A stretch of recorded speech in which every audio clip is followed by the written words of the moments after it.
President Saito, Rector Poston, other board members, other platform guests, distinguished faculty, dedicated support staff, parents, guests, alumni, and students, but most importantly, members of the class of 2025. What's up? Today is a wonderful day, and I hope that you'll accept my heartfelt congratulations for earning the degrees that will be conferred upon you today. It is truly a talent and a testimony to your hard work, time, energy, and determination that you put into achieving the goal you set for yourself. While I sincerely hope you take that same dedication with you into the rest of whatever life brings you, know that we are very proud of you today. As you've heard and can see, I'm an old lady who's had lots of jobs, and for some reason, folks here thought that I might have some wisdom to share with you today. While I'm both honored and humbled by this honor, I promise that I will not spend a lifetime sharing my thoughts with you. As president of an organization that focuses on quality in higher education, and as a former professor of psychology, I had planned to conduct a small experiment with you. But because of the rain, you will have to imagine this one. I wanted you to sit up on the edge of your seats, and when I counted to 3, stand up and as loudly as you could shout the word hallelujah. So, you ready? Wherever you are watching this. 1, 2, 3. Hallelujah! All right, now you won't remember my name or probably anything I said, but you will remember that I had you sitting on the edge of your seat shouting hallelujah. To say that the world today is a different place than it was in 1972 when I graduated is probably the understatement of the month. Hairstyles and clothes were different. Certainly the music was different. We could understand the words and weren't afraid to say them in front of our parents. It took much longer for us to find information because we actually had to take time and go into a building called a library and look it up. We couldn't turn to CNN or Google it for whatever the topic was.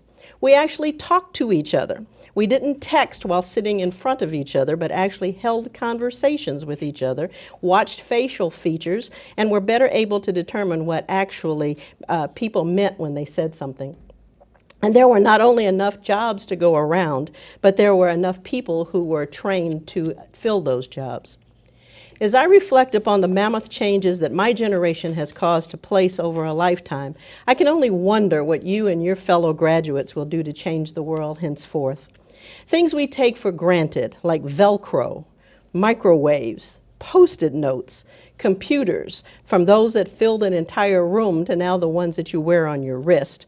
Remote controls and the internet have all evolved over the last 50 years or so. Not really a long time when you think about it. And the two things all of these inventions have in common are people who actually had a curiosity about how things worked and had the skills to make them happen. This is what you have been preparing for during your active participation in your academic degree programs. Whether it's a cure for one of the many diseases still around today, a new way of doing something that saves time, energy, and money, or a better way to help people get along, we're placing bets that you will go forth, use the knowledge and skills you have acquired, and make this universe a better place for all of us. In order to demonstrate some of the impacts that higher education has on one's life, I've developed a David Letterman's type of top 10 lessons that I've learned that I want to share with you. And for those of you who don't know who David Letterman is, ask your folks. Here goes. Number 10, find a way to help people express themselves in a more civilized manner without using weapons. The English language is quite extensive, as you have learned, and we are adding to it constantly. Surely we have enough words to use to describe our displeasure over things that we don't have to succumb to the use of weapons to destroy each other. Civility has gone out of the window. We don't say please, thank you, excuse me, or even use the blinkers for which we paid so much money on our cars. I have faith, however, that you will find a way to bring civility back. Number 9, make giving back a routine of your daily life. Many of you have been engaged in service learning projects while here at the college. I'm sure that in addition to receiving a grade for your efforts, you found that it made you feel good to help other people. If you can find a way to bottle that feeling and share it with others, we'll be forever indebted to you. Don't stop giving your time, and as you become employed, give a little of your money, whether it's to the foundation here at the college so that future students can attend, national charities, or local causes. Share your wealth and talents. Number 8, reinvent ways for children to be creative. With reduced funding, arts and crafts programs have all but disappeared from our school curricula. Additionally, responding to electronic games that has left little chance for children to actually think about solving a problem instead of merely responding to a variety of stimuli. I remember my favorite toy was a big corrugated box. My mother painted a spaceship on one side because I was of the Sputnik generation, and a cooking stove on the other, so that I could use my imagination to be as creative as I liked, either as a future astronaut or a future homemaker. In order to ensure new ways of doing things continue, we need to continue to foster that type of curiosity among our children. Number 7, make public service and civic engagement something in which people want to engage and are proud to do so.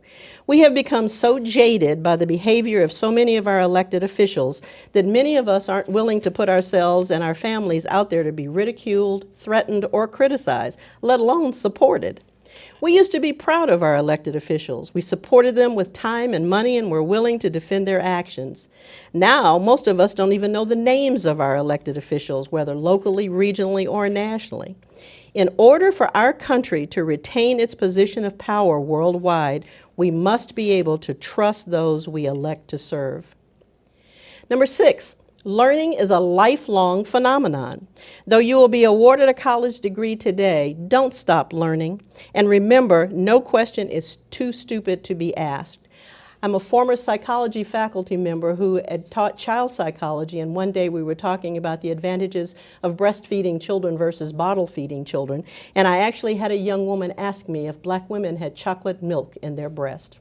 True story. Part of the class fell out hysterically laughing. Part of them sat there in disbelief that this woman would actually ask that question, but you could see others actually contemplating the possibility of black women having chocolate milk. So after the laughter died down, I assured them that while that was indeed the most interesting question ever asked of me, that colostrum was all the same. There were no flavoring packets in black women's breast. Number 5, Life's Little Instruction Book was a book written by a father for his son when he was going off to college. And it was filled with one-liners of things that he wanted his son to remember. And one of them that I will always remember and has become my favorite is the one that says, "Be as kind to the janitor as you are the chairman of the board." Because everyone has a job to do in an organization, and no one's job is any more important than the others. When you get into your job, try to stay humble and recognize that you cannot achieve what you do without someone being there to be of assistance to you. Number 4, looking good is just as important to making a lasting impression as being knowledgeable. Unfortunately, the fashion world seldom advertises clothes, shoes, or hairstyles and identify them as appropriate for work. They depend upon us to make the appropriate decisions, and quite frankly, some of us don't do a very good job doing that. I've also found that our moods determine the way we dress each day. If we wake up in a foul mood, we tend not to care what we look like when we leave home.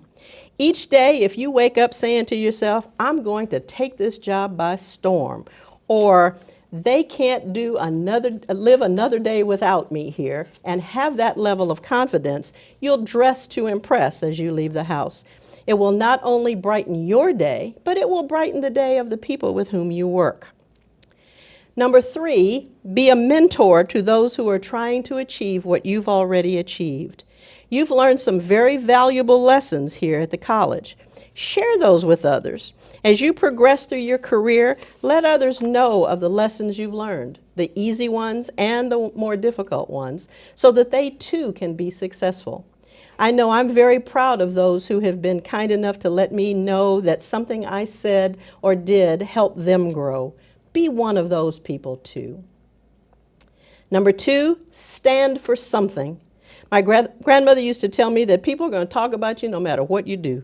If you always do the right thing, they'll say, look at Miss Goody Two-Shoes over there. She thinks she's better than everybody else. Or if you're always getting into trouble, they'll say, they knew he was never going to amount to anything. But she would say, you're in a much better position if you give them something positive about which to talk. Be committed to a cause and stand by it no matter the consequences. People will respect you more if you stand for something and they know where you stand than if you not. And the number one lesson I want to share came from an experience I had in 8th grade. Now, this was back in the dark ages, back in the 60s. And I was part of the group that integrated the Catholic high school in San Antonio, where I grew up. And my 8th grade teacher was old as the hills. She's probably my age now then, and we didn't know what she knew about real life anyway, because she was a nun. But she told us 2 things that have stayed with me forever. The first thing she told us was that black people were the most important people in the world, otherwise white folks wouldn't be making such a big deal over us. And that was in the 1960s when race was a big deal. In the 70s, the same thing was said about women. In the 80s, it was people with disabilities. And every decade, we have had some group on which we decide to make them feel badly about who they are. The more important thing she said was it didn't matter what color our skin was, that we were all Americans. And American ended in the letters I-C-A-N, I can. And she never wanted to hear us say what we couldn't do until we had at least tried it. The second thing that she said was that you stand tall because people can't walk on you unless your back is bent. And that you walk into a place and you say, you know what, I'm a Richard Bland graduate and there's nothing that you can do that's going to stop me from being successful.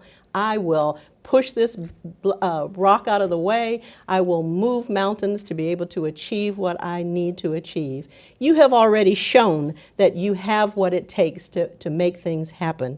Carry that with you as you go off into the future and make us all proud of you.